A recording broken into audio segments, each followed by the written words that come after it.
तो चलिए दोस्तों 7 जुलाई को बनने वाले हरियाणा करंट अफेयर के क्वेश्चनों को हम रिवीजन कर लेते हैं। अगर आपने जून के महीने की टॉप 70 क्वेश्चनों की वीडियो अभी तक नहीं देखी है तो आई बटन पे या डिस्क्रिप्शन में दिए गए लिंक पर जाकर आप इसे देख सकते हैं, या फिर इस वीडियो के लास्ट में भी इसका लिंक आपको मिल जाएगा। अगर आप हमारी किसी भी वीडियो को PDF के रूप में डाउनलोड करना चाहते हैं तो स्क्रीन पर दिए गए व्हाट्सएप नंबर पर आप मैसेज कीजिए और जितना भी प्राइस यहाँ पर आपको दिख रहा है उसके हिसाब से हम PDF आपको सेंड कर देंगे। तो चलिए शुरू करते हैं आज की वीडियो।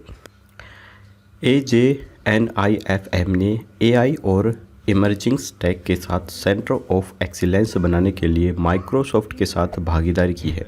इसका मुख्यालय कहाँ पर स्थित है? तो इसका मुख्यालय है फरीदाबाद के अंदर। Arun Jaitley national institute of financial management ने एक रणनीतिक साझेदारी की है और AJNIFM में उत्कृष्टता केंद्र बनाने के लिए माइक्रोसॉफ्ट के साथ एक समझौते ज्ञापन पर हस्ताक्षर किए हैं, जो कि AI जिसे आर्टिफिशियल इंटेलिजेंस कहा जाता है और उभरती प्रतियोगिताओं के साथ सक्षम है। साझेदारी मुख्य रूप से भारत में सार्वजनिक वित्त प्रबंधक, व्यय प्रबंधक को बदलने और क्लाउड AI और उभरती प्रौद्योगिकियों की भूमिका की खोज करके राजस्व रिसाव और मनी लॉन्ड्रिंग को रोकने का इरादा रखती है। माइक्रोसॉफ्ट का मुख्यालय जो है वो अमेरिका के वॉशिंगटन शहर के रेडमंड के अंदर स्थित है और इसके CEO सत्य नडेला है। Arun Jaitley national institute of financial management की बात करें तो इसकी स्थापना सन 1993 में की गई थी और ये भारत सरकार के द्वारा एक पंजीकृत सोसाइटी है। इसका मुख्यालय हरियाणा के फरीदाबाद में है। इसके अध्यक्ष केंद्रीय वित्त मंत्री होते हैं, जो कि फिलहाल वर्तमान में निर्मला सीतारमण है। इसके बाद है हरियाणा सरकार ने महिला साक्षरता पर विशेष बल देने के लिए किस नाम से योजना चलाई है? तो ये योजना चलाई गई है शिक्षा ऋण योजना के नाम से।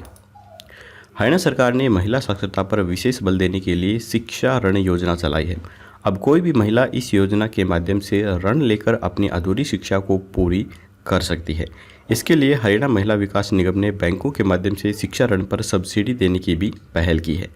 इस योजना के तहत व्यावसायिक शिक्षा, डिप्लोमा, स्नातक, स्नातकोत्तर आदि के लिए महिलाएं ऋण प्राप्त कर सकती हैं।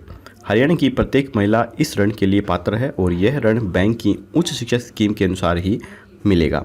इस शिक्षा ऋण के लिए आमदनी, जाति एवं संप्रदाय मापदंड नहीं है। इसके बाद है हाल ही में किस विभाग को राज्य पुरस्कार के लिए सम्मानित किया गया है? तो ये किया गया है सूचना प्रौद्योगिकी, इलेक्ट्रॉनिक्स और संचार विभाग को। हरियाणा के किस जिले के विनोद मलिक का पैरा ओलंपिक्स में डिस्क थ्रो के लिए चयन हुआ है? तो ये हुआ है रोहतक के विनोद मलिक का। रोहतक शहर के सुखपुरा चौक निवासी विनोद मलिक का पैरा ओलंपिक डिस्क थ्रो के लिए चयन हुआ है। विनोद मलिक ने बताया कि वे पिछले 6 महीने से घर से दूर बेंगलुरु में रहकर कड़ी प्रैक्टिस कर रहे हैं। वर्ल्ड पैरा ओलंपिक खेलों के लिए ट्रायल भी हुआ था जिसमें वे सफल रहे हैं। 5 वर्ष पूर्व उन्होंने यह खेल शुरू किया था और अब वे कोच सत्यनारायण के पास बेंगलुरु के अंदर ट्रेनिंग ले रहे हैं। 24 अगस्त से 5 सितंबर तक टोक्यो में पैरालंपिक खेल होंगे, जिसमें 29 अगस्त की रात के 8:30 बजे डिस्क थ्रो का मैच होगा। विनोद मलिक ने कहा है कि उनकी पूरी कोशिश रहेगी कि वे स्वर्ण पदक जीतकर देश की झोली के अंदर डाल सकें। इसके बाद है हाल ही में किस खिलाड़ी का टोक्यो ओलंपिक्स की पैदल चाल के लिए चयन हुआ है? तो ये चयन हुआ है संदीप पूनिया का। रियो ओलंपिक 2016 में भी उन्होंने काफ़ी मेहनत की थी, लेकिन वे देश के लिए कोई मेडल नहीं ला पाए। उस वक्त वे 33वें स्थान पर थे।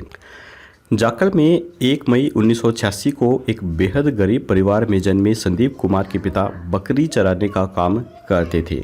वे इस समय भारतीय खेल प्राधिकरण बेंगलुरु में ओलंपिक्स की तैयारी कर रहे हैं।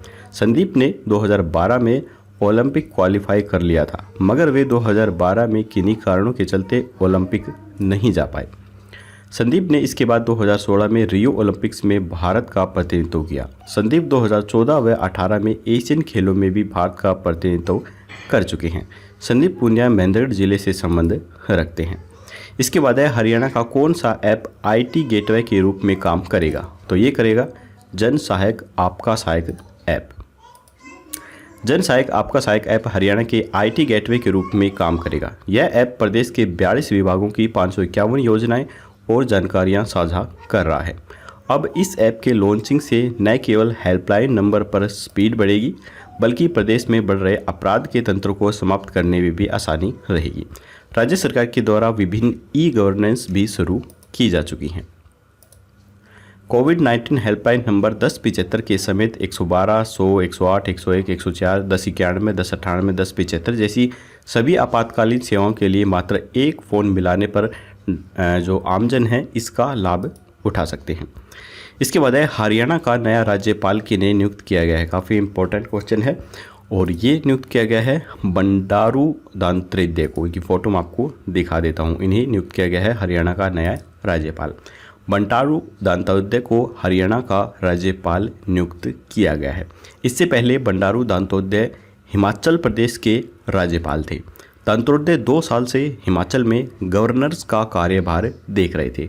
अब बंडारू दत्तात्रेय की जगह 67 वर्षीय राजेंद्र विश्वनाथ आर्लेकर्स को हिमाचल प्रदेश का नया राज्यपाल बनाया गया है और बंडारू दत्तात्रेय को हरियाणा का राज्यपाल बना दिया गया है।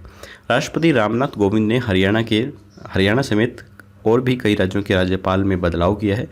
जिस प्रकार से केंद्रीय मंत्री थावरचंद गहलोत को कर्नाटक का राज्यपाल बनाया गया है। हरिबाबू कंभमपति को मिजोरम का राज्यपाल बनाया गया है और मंगू भाई छगन भाई पटेल को मध्य प्रदेश का राज्यपाल नियुक्त किया गया है।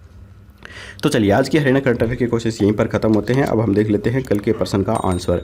हिंदुस्तान के होनहार मुक्केबाज संदीप सिंगरोहा ने एशियन बॉक्सिंग चैंपियनशिप में हाल ही में कौन सा पदक हासिल किया है? तो ये हासिल किया है स्वर्ण पदक।